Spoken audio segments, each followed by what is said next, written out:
কি সর্ষে কাঁচা লঙ্কা দেখে কিছু বুঝতে পারছেন? বুঝে গেছেন? তাহলে চলুন দেখে নিই কী করছি আজকে। আজকের রান্নাটা এরকম বিদঘুটে নাম, খুন্তিও লাগবে না, হাতাও লাগবে না। চলুন ইলিশ মাছগুলো ধুয়ে নুন হলুদ মাখিয়ে রেখে দেবো কিছুক্ষণের জন্য। এরপর একটা মিক্সিতে সাদা সর্ষে, কালো সর্ষে, নুন আর কাঁচা লঙ্কা 10-12টা নিয়ে পেস্ট বানিয়ে নেব।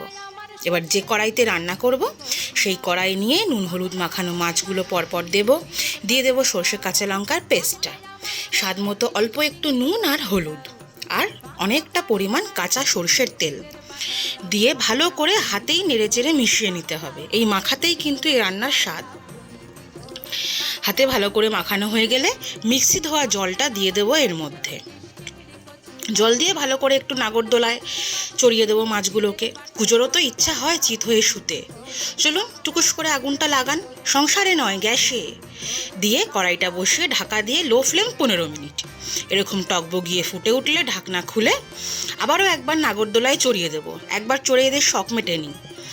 চলুন নাগরদোলায় চড়ানো হয়ে গেল, দিয়ে দেবো কুচি করে রাখা কাঁচা লঙ্কা, আবারও বেশ খানিকটা কাঁচা সর্ষের তেল।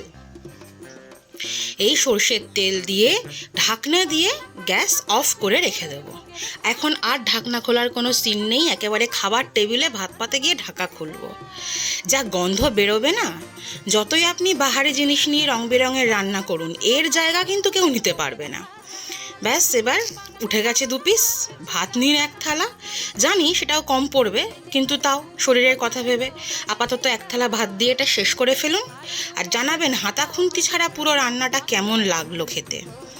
চললাম।